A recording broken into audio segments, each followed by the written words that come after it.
por de pronto, ¿no es cierto, Javier? Brecha de género, acceso a oportunidades laborales, estudios también asociados a carreras marcadas por presencia masculina, etcétera.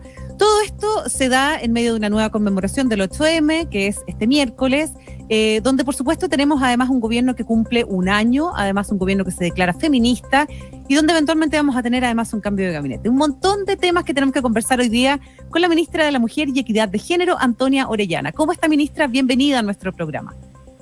Hola, buenos días.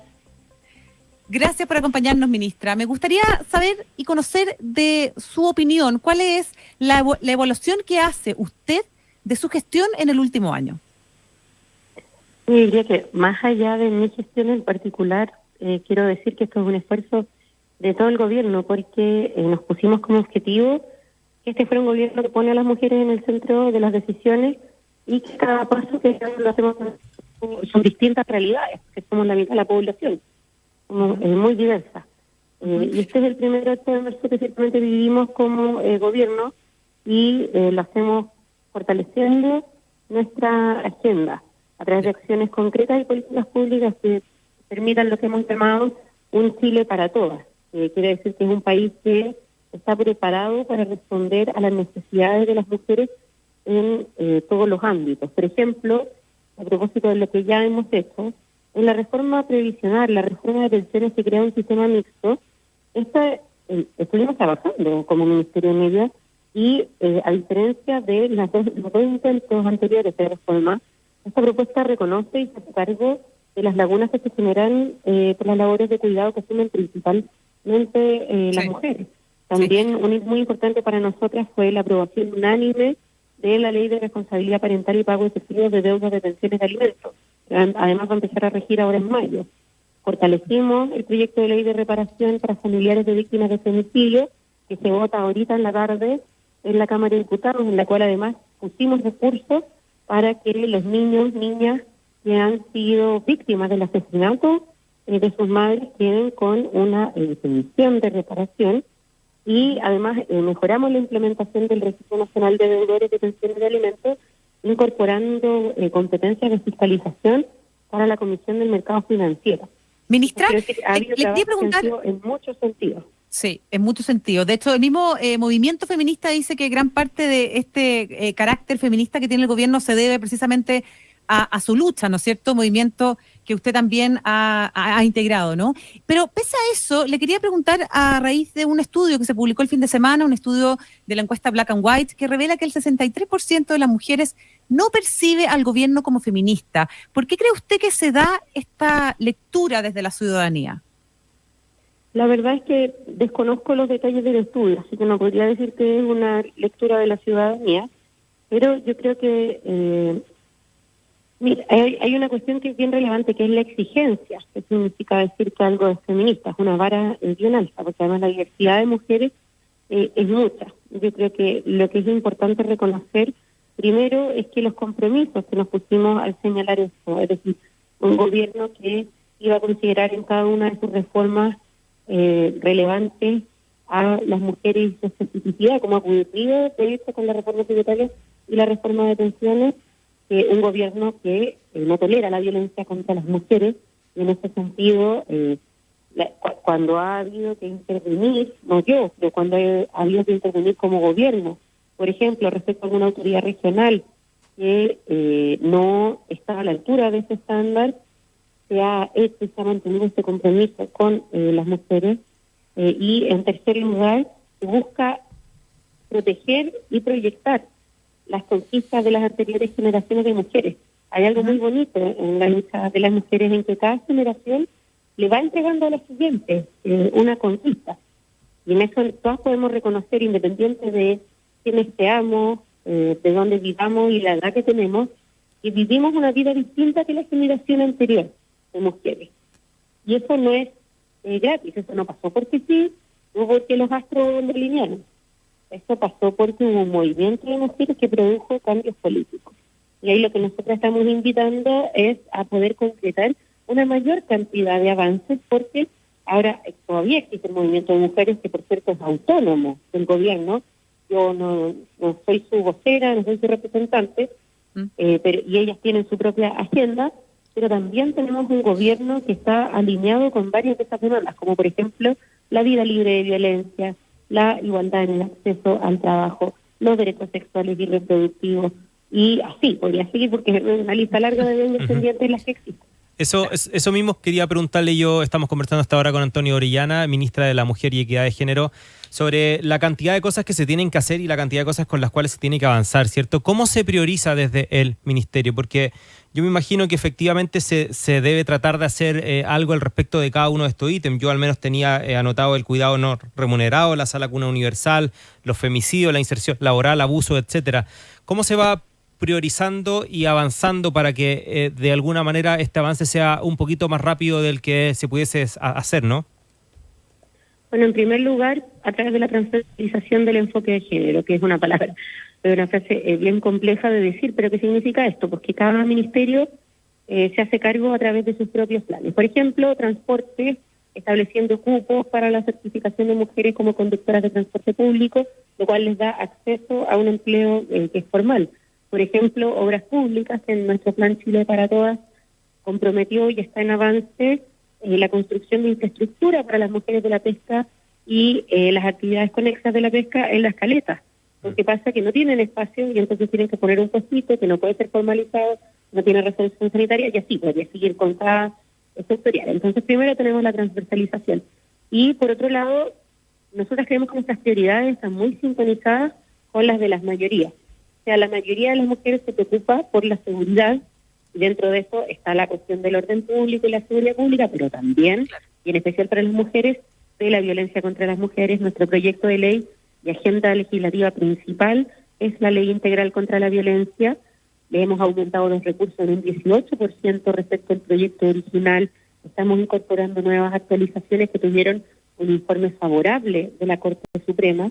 Y por otro lado, nosotras creemos, y este va a ser nuestro énfasis durante el año 2023, que gracias al trabajo intersectorial, hay que destacar que, como lo mostraron las cifras de la semana pasada del IMASEC, no fue tal la catástrofe financiera que algunos analistas proyectaban, y que por lo tanto además pudimos recuperar las cifras de empleo pre-pandemia, donde, si recordamos bien, hubo una verdadera catástrofe para las mujeres, que fue el retroceso en una década en la inserción laboral femenina. Sí. Y por lo tanto, si volvimos al momento pre-pandemia, nos toca hacernos cargo de las cosas que ya eran un desafío el año 2018, el año 2019, que tienen que ver con la brecha salarial, las formas en las que las mujeres pueden acceder a trabajo decente, el acoso sexual y laboral, y el fomento al emprendimiento y el desarrollo productivo. Esas van a ser nuestras líneas principales durante este año 2023, y el día 8, por cierto, vamos a hacer anuncios al respecto.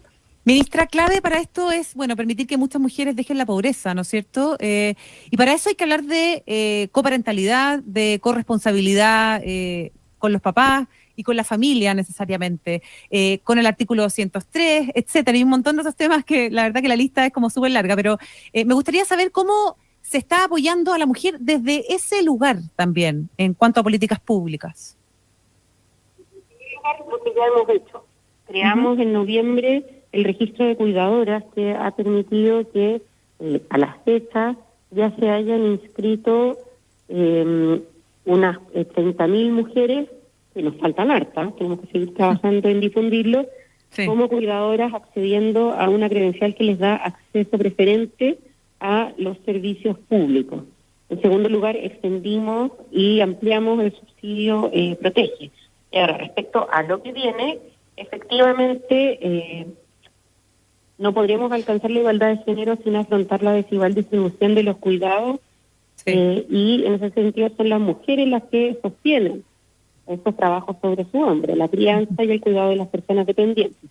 Ahí, por cierto, la corresponsabilidad familiar es muy importante, pero creo que también hay que asumir la realidad de las familias chilenas, no la que está en los comerciales de los supermercados, sino la realidad de la mayoría de las familias chilenas, en las que 6 de cada 10 hogares son liderados por una mujer sola, a la que probablemente se le dé pensión de alimentos, además.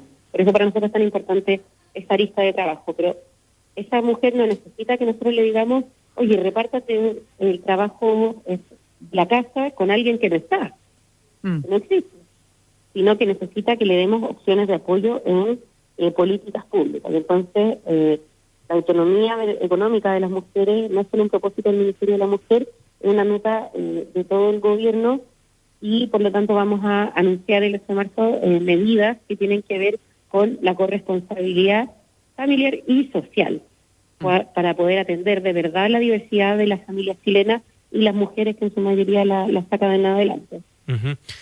Estamos conversando con la ministra de la Mujer y Equidad de Género, Antonia Orellana. Ministra, todas estas cosas que estamos hablando acá al aire son ampliamente documentadas en distintos lugares, ¿cierto? Pareciera ser, y menciono de esa manera, que hay un consenso con respecto a las cosas que se tienen que hacer y cómo se tiene que avanzar para poder tratar de emparejar la cancha, ¿cierto? ¿Hay consenso político también? Yo creo que en la mayoría de los temas hay consensos políticos y que si no los hay, se pueden construir. O sea, a mí, por ejemplo, yo vengo del movimiento feminista y se nos dijo que íbamos a tener una agenda que es de nicho, pero la verdad es que nuestro proyecto de ley de responsabilidad parental y pago efectivo de pensiones de alimentos se aprobó sin ningún voto en contra, en ninguna de las dos cámaras. Ningún voto en contra, y eso es porque hemos puesto en el centro las necesidades de las mujeres y la construcción de acuerdos. Lo mismo en la ley integral. Lo estamos haciendo uniendo las comisiones de mujer y constitución, que son dos comisiones que tienen enfoques bien diversos, ¿cierto? Y yo creo que siempre está la posibilidad. Por cierto, hay puntos en los que va a haber diversidad de opinión, va a haber diferencias, y esas diferencias se tienen que someter al juego de la democracia. Yo creo que hay que desdramatizar eso, forma parte precisamente de la idea de la democracia, el que si una idea no alcanza consenso, pues se vota, y si no se gana, pues digamos, no pasa más. Uh-huh. Pero eso en ningún momento nunca ha detenido el avance de las mujeres, lo digo con una anécdota histórica. Ocurrieron varias décadas entre la primera protesta por el voto femenino y el que consiguiéramos el voto. La primera protesta fue en la ciudad de San Felipe, cuando mujeres intentaron votar porque la ley no decía explícitamente que no podían votar. Esto a fines del siglo XIX, la llevaron detenida. Y además se modificó la ley para decir que específicamente las mujeres no podían votar. Y a partir de eso hubo varios proyectos fallidos, varios intentos de legislar al respecto, no solo en Chile, en todo el mundo, hasta que se consiguió el voto. Lo mismo respecto a las leyes de igualdad salarial. Podría seguir así con cada una de las conquistas que ha ido teniendo cada generación. Entonces yo creo que también hay que valorar lo que hemos avanzado.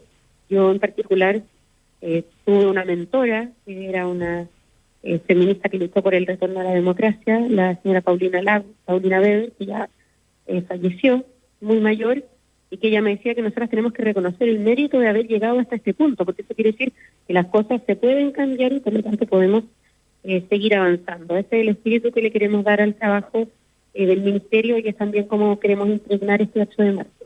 Uh-huh. Ministra, déjeme continuar con esta entrevista y hablar de la violencia femicida, ¿cierto? Empezamos el año de una muy mala manera. En enero del 2023 fue el principio de año con más víctimas de femicidios consumados en más de una década. Había que remontarse al año 2008 para encontrar un registro más o menos similar. ¿Qué preocupación hay desde el gobierno con respecto a este tema y qué medidas concretas se están tomando en esta primera parte del año? Bueno, respecto a eso, yo creo que es importante también informar a la ciudadanía de que efectivamente a partir del 2018 ha habido un aumento en el registro de femicidios porque se cambió la ley. Se hizo la ley Gabriela, que empezó a considerar los femicidios dentro del pololeo. Antes eran solo los dentro del matrimonio. Entonces, hay que, por supuesto, no son cifras para alegrarse, todo lo contrario, pero hay que también transmitir eso. Ahora, efectivamente tenemos una cifra de violencia que está al alza, también es porque hay más denuncias y las campañas de alerta, de educación están funcionando, pero efectivamente tenemos un problema de violencia que se registra a los distintos cambios legislativos. Y es por eso, en primer lugar, que en enero, a diferencia de los últimos 9 años en que no se había logrado concretar, debimos concretar es que la Fiscalía Nacional se incorporara como institución a nuestro circuito para atender el femicidio. donde ya había muchas instituciones, las policías, el servicio médico legal, los servicios de salud y otros intervinientes, y ahora estamos bastante satisfechos de que Fiscalía se haya integrado, porque eso nos va a permitir buscar justicia en forma más eficaz. Ahora, eso no es lo relevante, lo más relevante es prevenir que esto ocurra, y por eso en la ley integral estamos mejorando varias cosas que son factores directos en varios de los homicidios que vamos viendo. Por ejemplo, que no se cumplen las cautelares. Actualmente las cautelares se decretan, luego quedan ahí, ¿cierto?, a espera de que se ejecuten. Estamos incorporando y hemos propuesto hacia el Congreso que sea el propio tribunal el que vaya citando y fiscalizando que las cautelares se cumplan. Y eso no fue una idea que se me ocurrió a mí, sino que es un aprendizaje de cosas que ya estaban haciendo algunos tribunales por iniciativa propia para mejorar el cumplimiento de cautelares. Otra muy importante, la incorporación de niños y niñas como víctimas y no solo como testigos. Actualmente lo que ocurre tradicionalmente, hay quien escuche y conozca un caso podrá darse, es que cuando hay hijos en común, la mujer pone la denuncia por violencia, por maltrato habitual u otras de las figuras que ya son más penales, y como estrategia se le interpone en contra una demanda por cese de pago de pensiones de alimentos, ¿Ministra? por rebaja de pensiones de alimentos u otros tipos de cosas propias del derecho de familia. Y entonces esto queda en un vericueto en el que se resuelve fuera del tribunal, donde no está ni el juez ni el abogado, y donde él le dice a ella, retira tú y retiro yo. Y ante la posibilidad de que incluso le puedan quitar a su hijo, las mujeres retiran la denuncia, y uno de los principales motivos por los que las mujeres desisten de denunciar, por los hijos en común. Entonces, al incorporarlos al proceso judicial y tener en cuenta sus necesidades, que ellos se ven profundamente afectados por la violencia intrafamiliar, estamos buscando también mejorar el trabajo preventivo, porque aproximadamente el 9% de los femicidios se da en contexto de régimen de visita, es decir, en el intercambio. Y esto sin contar todos los que ocurren, digamos, que tenían este tipo de contradicciones puestas. No puede, para las mujeres es muy confuso que un tribunal le diga, estás en grave peligro, te voy a dar una medida cautelar, y otro tribunal de otra jurisdicción le diga al mismo tiempo, pero puedes visitar. Se pueden visitar. Ministra, nos quedan dos temas y se nos va el tiempo, pero no puedo dejar de preguntarle. Uno, sobre el caso en el cual estaba envuelta la diputada de Renovación Democrática, Maite Orsini, en medio de esta relación con Jorge Valdivia, las denuncias de la ex mujer de Jorge Valdivia, que dice también ella haber sido víctima de violencia física. El gobierno ha tomado una postura en ese caso en particular. Se lo pregunto precisamente por las más recientes denuncias de Daniel Aránguiz, que dice que ella fue víctima de violencia física por parte de su exmarido. Todas las mujeres que hayan sido víctimas o lo estén siendo de violencia intrafamiliar pueden acudir a nuestros centros de la mujer o comunicarse al 1455, denunciar en fiscalía, en tribunales o en cualquiera de las dos policías, carabineros o PDI. Todas, sin distinción de quienes sean, van a ser siempre atendidas por nuestro Servicio Nacional de la Mujer, de más de 60.000 mujeres al año, de todas las procedencias, de todas las regiones, de todas las ocupaciones. Ahora, ¿qué es lo que marqué yo como ministra de la Mujer? Me importa hacer claro esto, es que no podemos seguir tolerando el nivel de virulencia con el que se ataca a las mujeres en política, porque cuando yo me referí al tema no me referí solo a la diputada, lo hice a propósito también de la consejera del Instituto Nacional de Derechos Humanos, Constanza Valdés, a propósito de ser una mujer trans en un espacio de política institucional, le dicen una cantidad de cosas que ya son verdaderamente una barbaridad. Esto no lo hemos hecho solo en este caso, también lo hice en su momento, como podrán recordar, cuando la diputada Camila Flores tuvo lamentablemente una emergencia de salud y estuvo hospitalizada, y unos comentarios muy crueles que yo salí a repudiar inmediatamente, en forma pública y también privada, con su entorno, y por ejemplo también en defensa de la gobernadora electa de la región del Maule, señora Cristina Bravo, que también ha sufrido este tipo de violencia. Ese es el punto que a mí me interesa relevar con el Ministerio de la Mujer, porque esto es una cuestión que tiene también que ver con la calidad de nuestra democracia. Es decir, hay un motivo por el cual las organizaciones de base están llenas de mujeres, las juntas de vecinos, las juntas de seguridad, pero va disminuyendo la cantidad de mujeres a la medida que va subiendo el nivel de jerarquía. Y es porque las mujeres temen participar en política por este tipo de reacciones. Entonces, para poder incentivar que haya más mujeres, tenemos que también poner un límite a que se estén recibiendo comentarios con amenazas de agresiones sexuales, comentarios de migrantes que tienen que ver con cualquier otra cuestión, menos con el ejercicio de las funciones Eso era lo que a nosotras nos interesa. El Bien, resto, ministra. entiendo que la diputada ya tomó una vía que era autodenunciarse para aclarar el punto. Me parece que en ese sentido la justicia entrega garantías de imparcialidad y esperemos a ver qué resuelve. Ministra, bueno, es inminente un cambio de gabinete, su nombre suena, todo esto por trascendidos de prensa solamente, como eventualmente una de las carteras donde podrían darse ajustes. ¿Cómo vería usted que en una semana donde se conmemora el 8M haya cambios precisamente en la paridad y salgan mujeres representativas del gobierno que se denomina como feminista? La paridad es un compromiso que el gobierno ha mantenido en todos los niveles, respecto a la seremia, a los nombramientos en empresas públicas, en direcciones de servicio, y por lo tanto no me preocupa que podamos perder el equilibrio en un eventual consejo de cambio de gabinete de personas.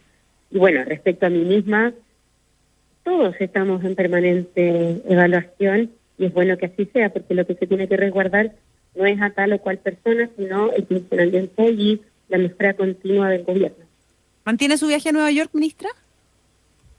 Tengo que ir a intervenir a el país, por cierto, a la Conferencia de la Condición Social y Jurídica de la Mujer, donde además estamos planteando algunos debates para mejorar la regulación internacional. En particular, por ejemplo, poner la alerta respecto a el aumento de los delitos de trata y explotación en toda la región a propósito de la crisis migratoria. Son temas que forman parte de nuestra política como ministerio y que queremos buscar acuerdos regionales para mejorar. Uh-huh. Ministra, déjeme hacerle una última pregunta. El fin de semana en el diario La Tercera, Paula Escobar escribió una columna que se llama ¿Es usted un misógino pasivo?, ¿cierto? Y que habla un poco de conceptos que en general los hombres no dominamos mucho, pero que de alguna manera están presentes en toda esta problemática. ¿Cómo hacemos los hombres para enterarnos entonces de las cosas que se necesita hacer y por qué hacerlo? ¿Hay una cuestión cultural también que debiese ser enseñado? Independiente de que, porque pienso, si nos esperamos a sentar que los hombres en general aprendan de ciertas cosas, va a ser muy difícil, ¿no? Por cierto, y por eso uno de los focos del trabajo transversal del Ministerio es precisamente la educación. Hay estudios como, por ejemplo, los de la profesora Misala en el Centro de Investigación Avanzada en Educación de la Universidad de Chile, que muestran que ya desde los niveles de prebásica, educadores y educadoras tienen expectativas diferenciadas respecto a los talentos y habilidades de los niños. Está diferenciando los jóvenes y ya les están asignando diferencias en lo que pueden lograr. Entonces, ahí hay un factor cultural muy importante de erradicar. Respecto a cómo pueden aportar los hombres en general, yo creo que hay un dicho clásico del movimiento feminista que no necesitan espacio en el movimiento feminista, tienen que tomar el espacio que tienen y reflexionarlo en conjunto con las mujeres y ser cómplices, apoyadores en este sentido. Ahí, por ejemplo, nosotras tuvimos una campaña para el mes en el cual se conmemora el Día Internacional en contra de la Violencia hacia las Mujeres, noviembre, que sí es mi problema.cl, donde llamamos a la comunidad, hombres y mujeres, ojo, porque de todos los que quieren enfrentados, a saber cómo reaccionar cuando ven violencia contra las mujeres, saber qué hacer, qué no decir, porque esa primera reacción que reciben las víctimas puede ser determinante en que decidan denunciar o no. Y que ahí hay distintas herramientas que hemos estado desarrollando para que esto sea algo que efectivamente, como dice la campaña, un problema de todos y no solo de nosotras. Bien, ministra, muchísimas gracias por haber estado hoy día con nosotros. Ministra de la Mujer y Equidad de Género, Antonia Orellana, respondiendo a todas las preguntas en medio de esta semana tan importante de conmemoración para las mujeres. Que le vaya muy bien y muy buenas tardes. Muchas gracias, buenas tardes. A usted, hasta pronto.